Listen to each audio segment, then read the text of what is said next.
We'll be covering everything from lies about the historical valuation, to lies about the Kuwaiti dinar, to how they make it look like it's not a scam, and all the other lies they tell you about why it's going to go up. Also, unlike the other channels that talk about the dinar, I used to advise investment professionals at UBS, Merrill Lynch, and Morgan Stanley.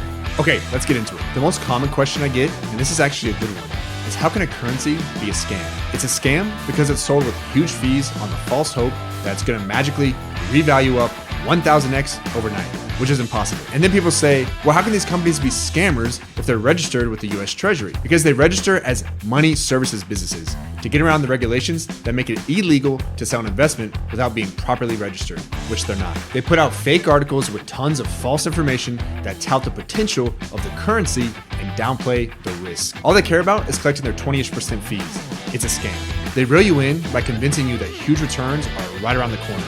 On June 9th, someone told me it would happen on June 18th. It didn't.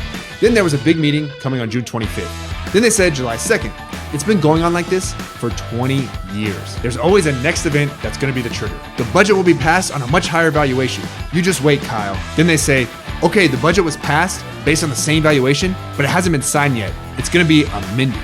Of course, the deadline came and went, it wasn't amended, and nothing happened. What people need to understand is that it is impossible for a currency to revalue up 1000x overnight like they're hoping. A country cannot just choose to change the exchange rate.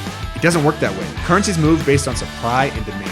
So in order to move the currency, they'd have to dip into their reserves to buy a significant amount of dinar overnight. They definitely don't have enough reserves to push their currency up to $3. And it's very unlikely they'd ever even try to use them that way. They need their reserves to maintain their peg to the dollar. And over the next few years, they're going to need even more of them to make up for their massive budget shortfall. At the current oil price, their reserves will be gone in a few years. So I doubt Iraq would want to burn through them any faster than they have to.